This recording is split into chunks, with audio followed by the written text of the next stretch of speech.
Bonjour chers amis, c'est Hervé Choseville à l'antenne.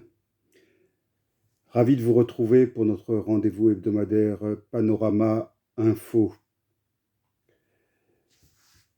Le 24 avril, les autorités françaises ont déclenché l'opération Ouambouchou dans l'île de Mayotte, qui devait consister à détruire des bidonvilles insalubres et à... Quel verbe puis-je utiliser? Je n'aime pas utiliser le verbe rafler, mais malgré tout, je ne vois pas d'autres verbes. À rafler, donc, les personnes en situation illégale sur le territoire de ce département français. Et ensuite, de les renvoyer vers le reste des Comores, d'où la plupart d'entre elles provenaient. Alors, il se trouve que en 2010, j'avais publié un livre intitulé « Chronique d'un ailleurs pas si lointain », publié chez Percé, dans lequel j'avais consacré un chapitre à Mayotte. Un chapitre dans lequel je me posais la question de savoir ce que faisait la France à Mayotte. J'avais d'ailleurs intitulé ce chapitre « Que diable fait la France à Mayotte ?» C'était en 2010. Depuis, la situation a un peu évolué. Mais je vais faire un petit retour sur ce que j'écrivais à l'époque pour vous exprimer mon opinion sur la situation insoluble de cette île de l'archipel des Comores. Alors d'abord, un petit rappel géographique. Mayotte fait partie d'un archipel, c'est indéniable du point de vue géographique. Cet archipel, c'est l'archipel des Comores, qui est composé de 4 îles principales plus des îlots, de 4 îles distinctes, séparées par des bras de mer. Et Mayotte constitue une partie de cet archipel. Même si, aujourd'hui, Mayotte ne fait pas partie de l'État indépendant des Comores, qui s'appelle Union des Comores, et dont Moroni est la capitale. Alors pourquoi est-ce que cette petite île de 376 km², c'est-à-dire à peine plus grande que l'île d'Elbe, pourquoi est-ce que cette île fait partie de la France et en constitue même un département français? C'est là-dessus que je vais revenir en me référant un petit peu à ce que j'écrivais à l'époque. Alors d'abord, il convient de rappeler aux Français de la métropole qu'il n'y a pas que Malte, Lampedusa et les Canaries qui voient des milliers d'Africains échouer sur leur rivage. En effet, il existe une île française qui fait face au même problème. Cette île, c'est Mayotte. Il convient en second lieu de faire un petit résumé de la situation particulière de ce territoire qui est devenu en 2011 le 101e département de la République française et son 5e département d'outre-mer. Comme nous venons de le voir, Mayotte est l'une des 4 îles qui forment l'archipel des Comores. Où se trouvent les Comores? Il est situé au nord-ouest de Madagascar et entre le nord-ouest de Madagascar et la côte est de l'Afrique, où se trouvent le Mozambique et la Tanzanie. Nous avons vu que la superficie de Mayotte n'est que de 376 km², soit 7 fois plus exiguë que la Réunion, autre terre française de l'océan Indien, et 23 fois plus petite que la Corse. Mais sa population est de 310 000 habitants, soit presque autant que la Corse. sur une île, comme je l'ai dit, 23 fois plus petite. Ce qui donne une densité extravagante de 825 habitants au kilomètre carré. Alors Mayotte est constituée de deux îles principales qui se touchent presque, c'est la Grande Terre et la Petite Terre. Le nom Mayotte viendrait de l'arabe Jazirat al-Mawet. Jazirat, c'est l'île, et Mawet, al-Mawet, ce serait la mort, donc l'île de la mort. Ce nom aurait pour origine ces récifs qui furent la cause de nombreux naufrages au fil des siècles. Comme le reste de l'archipel auquel elle appartient, Mayotte ne fut peuplée qu'à partir des 8e et 9e siècles de notre ère. Ses premiers habitants étaient des Swahili, venus de la côte de l'Afrique de l'Est. Vers 1470, une dynastie de sultans Shirazi s'implanta sur l'île. Elle devait durer jusqu'au début du 19e siècle, lorsque le dernier sultan fut renversé par Andriansoli, venu de Nosibé, donc de Madagascar, et qui fit la conquête de Mayotte entre 1828 et 1831. Auparavant, l'île avait été abordée par des navigateurs portugais dès 1503 et cartographiée pour la première fois en 1527 par Diego Ribeiro. Entre 1742 et 1791, les sultans d'Anjouan, l'île voisine, avaient tenté en vain de s'en emparer. Puis, de 1795 à 1820, Mayotte eut à subir des razzias de pirates malgaches qui provoquèrent un fort dépeuplement de l'île. Cette période de désolation fut suivie par des années de forte immigration en provenance du continent africain, donc des populations d'origine bantoue, et de Madagascar. C'est le 25 avril 1841 que la France acheta Mayotte à son dernier souverain, le sultan Andriansoli, et l'île devint alors une colonie française. En 1886, le reste de l'archipel des Comores, c'est-à-dire les trois îles Grande Comore, Mohéli et Anjouan, devinrent un protectorat français, tandis que Mayotte conservait son statut de colonie. En 1908, l'ensemble des Comores, Mayotte comprise, fut placé sous l'autorité du gouvernement général de Madagascar et dépendance. C'est en 1946 que les Comores devinrent un territoire d'outre-mer, distinct de Madagascar. En 1958 fut fondée l'UDIM, Union pour la départementalisation de l'île de Mayotte, par Georges Naouda, un créole originaire de Sainte-Marie, à Madagascar. L'œuvre de ce dernier, mort la même année, fut poursuivie par son neveu, Marcel Henry, qui transforma le mouvement en MPM, Mouvement populaire mahorais. Toujours en 1958, les Comores refusèrent l'accession à l'indépendance et un statut d'autonomie interne leur fut octroyé en 1961. Ce statut fut élargi en 1968.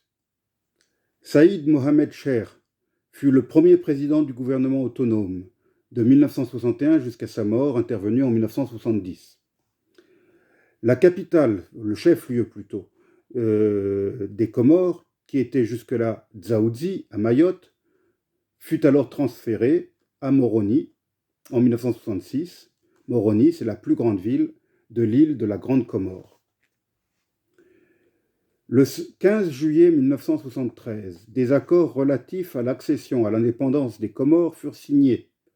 Au terme de ces accords, un référendum fut organisé le 22 décembre 1974.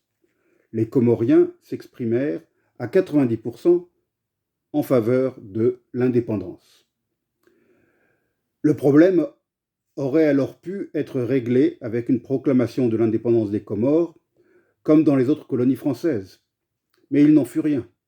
Le gouvernement français commit la grave erreur d'invalider le résultat du référendum qu'il avait lui-même organisé, sous prétexte qu'à Mayotte, une majorité de la population s'était prononcée contre l'indépendance. le gouvernement annonça son intention d'organiser un nouveau référendum, île par île.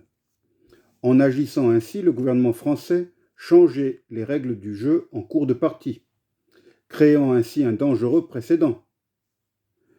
Eût-il été concevable d'organiser le référendum sur les accords d'Évian en Algérie, département par département, et de n'accorder ensuite l'indépendance qu'à la partie de l'Algérie où une majorité aurait choisi cette option.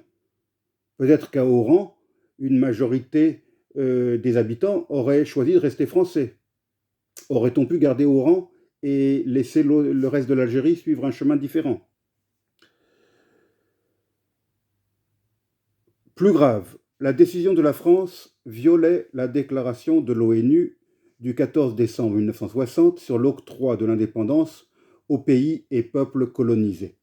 Le point 6 de cette déclaration stipule clairement que l'intégrité territoriale des anciennes colonies doit être préservée. En réaction à l'annulation des résultats du référendum, le président du gouvernement des Comores, Ahmed Abdallah, déclara l'indépendance de manière unilatérale, sans l'accord de la France, le 6 juillet 1975. La République fédérale islamique des Comores était née, mais Mayotte resta, quant à elle, sous administration française. En 1976, Paris organisa un référendum dans l'île qui confirma le choix des Mahorais de rester français. L'Assemblée générale de l'ONU, considérant cette consultation comme nulle et non avenue, condamna la présence française à Mayotte. Une résolution de l'Assemblée générale des Nations unies du 28 septembre 1994 a rappelé et confirmé l'appartenance de Mayotte aux Comores. Depuis l'indépendance, les gouvernements comoriens successifs n'ont cessé de revendiquer Mayotte, soutenus en cela par l'OUA, devenue depuis Union africaine. De son côté, Mayotte a accédé au statut de collectivité d'outre-mer, composé de 19 cantons et 17 communes. Un référendum sur la départementalisation fut organisé le 29 mars 2009. 95,2% des votants s'exprimèrent en faveur du statut de département d'outre-mer. Il convient cependant de souligner le fort taux d'abstention, plus de 41%, qui a marqué cette consultation. Ce résultat a permis à l'île de Mayotte de devenir, en 2011, le 101e département de la République française, une et indivisible. Sans vouloir remettre en cause le choix exprimé par une majorité de Mahorais, il me semble qu'il s'agit là d'une nouvelle et grave erreur de la part des autorités françaises. La France a une longue histoire commune avec ses autres départements et territoires d'outre-mer. Leurs populations se sont métissées et leurs représentants participent depuis longtemps à la vie politique française. Les échanges entre les deux côtés des océans ont été multiples et divers. Chacun des autres départements et territoires d'outre-mer a une taille réduite, certes, à l'exception de la Guyane, bien sûr, mais qui lui permet d'être un vrai département. Signalons quand même le cas particulier de Saint-Pierre-et-Miquelon, dont la superficie n'est que 242 km², soit plus petit que Mayotte encore, pour une population de seulement 6 345 habitants. Et cet archipel a fait le chemin inverse de Mayotte, de département d'outre-mer. Il est devenu collectivité d'outre-mer en 2007. Rappelons que Saint-Pierre-et-Miquelon ne sont situés qu'à 25 km des côtes canadiennes. Signalons aussi que Mayotte est loin de correspondre aux normes françaises en matière de département, ou en matière de francité d'une manière générale. La population y est à 98% musulmane sunnite. Cette particularité en a amené d'autres qui peuvent paraître quelque peu incompatibles avec la laïcité républicaine. Jusqu'en 2011, en matière de statut personnel, c'était encore les cadis, ou juges islamiques, qui rendaient la justice. La polygamie y est encore largement pratiquée, même si, depuis 2003, elle est censée être interdite pour les nouvelles générations. En l'an 2000, 35% des hommes et 40% des femmes étaient encore illettrés. L'enseignement est dispensé parallèlement dans les écoles de la République et dans les écoles coraniques, où il est dispensé en arabe. Enfin, la langue unique, la langue usuelle unique de l'île est le mahorais, qui est en fait du comorien. Il y a peu de différence avec la langue qui est pratiquée dans les 3 autres îles des Comores. C'est une langue qui est cousine du swahili et qui est donc quasiment la même dans les autres îles des Comores. Il y a encore beaucoup de Mahorais qui ne connaissent pas le français. À l'époque, donc, je parle là de l'an 2000, 62,5% de la population avait moins de 25 ans. Et les femmes mahoraises avaient en moyenne 4,5 enfants. Mayotte n'a aucune ressource minière et l'activité principale de la population est une agriculture de subsistance comparable à celle qui se pratique dans la plupart des pays africains. Les seules productions agricoles d'exportation sont l'ilang-ilang, la citronnelle, la vanille, la cannelle et le clou de girofle. La pêche est une activité importante. Les pêcheurs mahorais pêchent la langouste, les crevettes, mais aussi des poissons tels que les mérous et les espadons. La surpopulation, nous avons vu que l'île est fortement surpeuplée, a amené sa dramatique déforestation. La forêt primaire, qui la couvrait autrefois, a aujourd'hui entièrement disparu. 45% des salariés de Mayotte travaillent dans l'administration. Le chômage atteint des taux énormes. Le SMIC local est inférieur à celui de la métropole. Le revenu moyen par habitant est plusieurs fois moins élevé que celui qui existe en métropole. Toutes ces particularités font de Mayotte un département très atypique. Poser la question de savoir pourquoi l'île est restée française en 1975 et pourquoi elle a accédé au statut de département d'outre-mer en 2011 semble donc assez justifié. D'autant que l'île, et là nous revenons à ce que je disais au début de l'émission, fait face à un problème d'immigration clandestine sans équivalent dans aucune autre partie du territoire national. Les clandestins y représentent plus de la moitié de la population. Les Comoriens des 3 autres îles de l'archipel, et parmi eux surtout ceux d'Anjouan, toutes proches, affluent à Mayotte. La prospérité, si on peut appeler ça la prospérité, c'est malgré tout le département le plus pauvre de France, la prospérité toute relative de l'île les attire, ainsi que les droits sociaux, le revenu minimum, tous ces services sociaux qui sont quasiment inexistants aux Comores, dans le reste des Comores. Enfin, il y a le problème des Comoriennes enceintes qui tentent de venir accoucher à Mayotte afin que le futur bébé devienne un jour citoyen français. Ce sont ces tentatives de gagner les rivages de Mayotte qui ont produit des drames épouvantables qui font des centaines de morts chaque année, des embarcations de fortune qui font naufrage entre Anjouan et Mayotte. Alors, que fait la France à Mayotte ? Pourquoi avoir violé les conventions internationales lors de l'accession des Comores à l'indépendance ?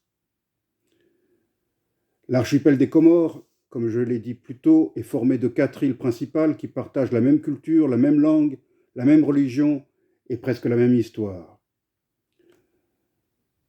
Alors, pour comprendre cette absurdité héritée du colonialisme, il faut se rappeler qu'au milieu des années 70, c'était encore la guerre froide.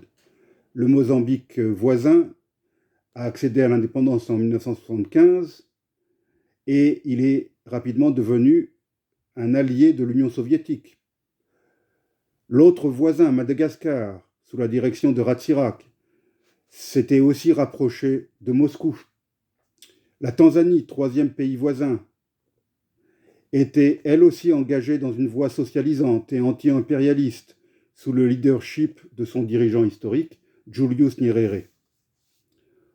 Rappelons que la route du pétrole passe dans les eaux qui séparent Madagascar du continent africain et que les Comores se trouvent entre Madagascar et le continent africain. Sans doute les autorités françaises de l'époque ont-elles considéré que dans un tel contexte, il était important de garder un pied et un œil dans le secteur. Depuis lors, la France paye le prix des erreurs du passé. Le problème de l'immigration clandestine est insoluble. Comment empêcher les Comoriens des autres îles de venir à Mayotte, alors que Mayotte est une île comorienne, même si, administrativement parlant, elle est française. Les Comoriens on ne peut pas difficilement qualifier les Comoriens d'être des étrangers à Mayotte. Ils entretiennent des relations familiales et amicales avec les habitants de Mayotte. Il n'y a que 30 km entre Anjouan et Mayotte. Le pire, ça a été de vouloir imposer un visa aux Comoriens qui souhaitaient se rendre dans la 4e île de leur archipel, Mayotte. Ce visa est responsable de drames terribles, parce que c'est ce visa qui a encouragé l'immigration clandestine et les drames que l'on sait en mer. Rappelons aussi que la France a joué par le passé un rôle plutôt ambigu dans l'évolution chaotique des Comores indépendantes. Les troubles qui les ont secouées ont certainement contribué à l'état de délabrement économique dans lequel se trouve ce pays. Et même d'ailleurs à l'époque coloniale, la France a très peu fait aux Comores. Bob Denard, le célèbre mercenaire, a été l'un des acteurs importants de ces crises à répétition aux Comores. Certains responsables français parlent d'appliquer le droit du sang pour l'obtention de la nationalité française, et ce dans la seule île de Mayotte, alors que c'est le droit du sol qui prévaut ailleurs en France. Ceci afin d'enlever un élément de motivation chez les Comoriens, et on l'a vu chez les Comoriennes, qui cherchent à gagner Mayotte. Mais une telle décision irait à l'encontre du principe d'égalité devant la loi et devant celui de l'indivisibilité de la République.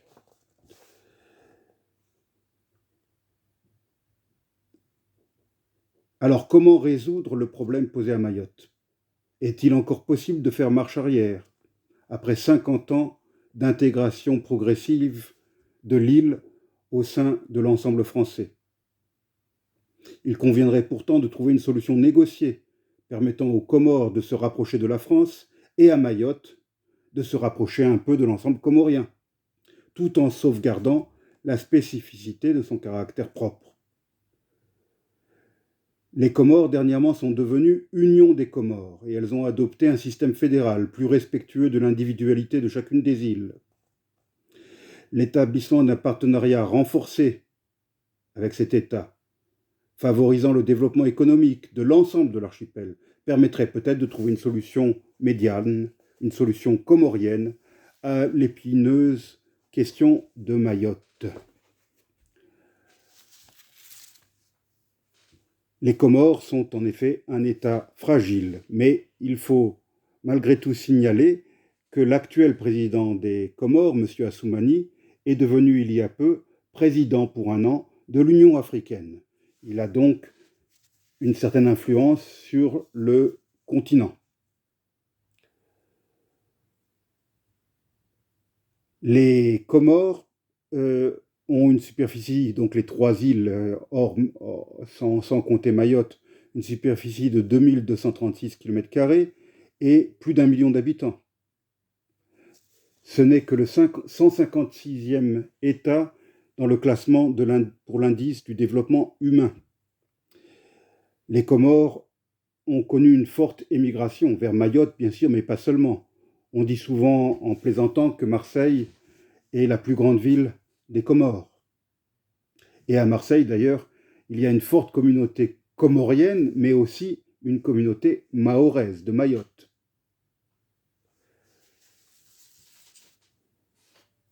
Je suis quelque peu perplexe sur cette question parce que, comme les auditeurs qui m'écoutent régulièrement le savent, je suis un partisan acharné du droit des peuples à disposer d'eux-mêmes. Et là, nous avons 4 îles. Et l'une des îles s'est clairement prononcée a clairement affirmé sa volonté de demeurer française. Comment eût-il été possible d'intégrer de force Mayotte dans l'État indépendant des Comores? C'est pour ça que je parle de solutions intermédiaires qui auraient dû être trouvées dans le cadre d'un partenariat franco-comorien. Malheureusement, ce choix n'a pas été fait à l'époque. Et aujourd'hui, la France doit donc gérer une solution inextricable. Comment renvoyer chez elle des dizaines de milliers, voire des centaines de milliers de personnes qui sont un peu chez elle à Mayotte malgré tout, puisque Mayotte est une île comorienne. Comment peut-on arriver à une solution aussi extrémiste que de vouloir raser les bidonvilles dans lesquels elles vivent? Comment mettre fin à la délinquance? Mais là aussi, la délinquance, c'est un problème réel, mais il ne faut surtout pas croire qu'elle n'est que le fait des Comoriens et pas des Mahorais. Il y a des responsabilités partagées là. C'est une solution inextricable dans laquelle la France s'est mise de son propre chef. C'est les décisions de la France qui ont amené cette solution inextricable. Enfin, pour terminer, je voudrais citer l'exemple de la Crimée, où, en 2014, le président Poutine a fait tenir un référendum considéré comme illégal par l'ensemble de la communauté internationale, qui a permis le rattachement de la Crimée à la Russie. La France a condamné cette action, et c'est une action tout à fait condamnable. Mais rappelons quand même que la France a fait exactement la même chose en ce qui concerne Mayotte. Voilà, je n'ai pas de réponse à donner, de réponse absolue. C'est un problème inextricable et il va falloir trouver une solution dans le cadre d'un dialogue renouvelé et constructif avec l'État des Comores. Je vous remercie, chers amis auditeurs, et je vous dis à la semaine prochaine.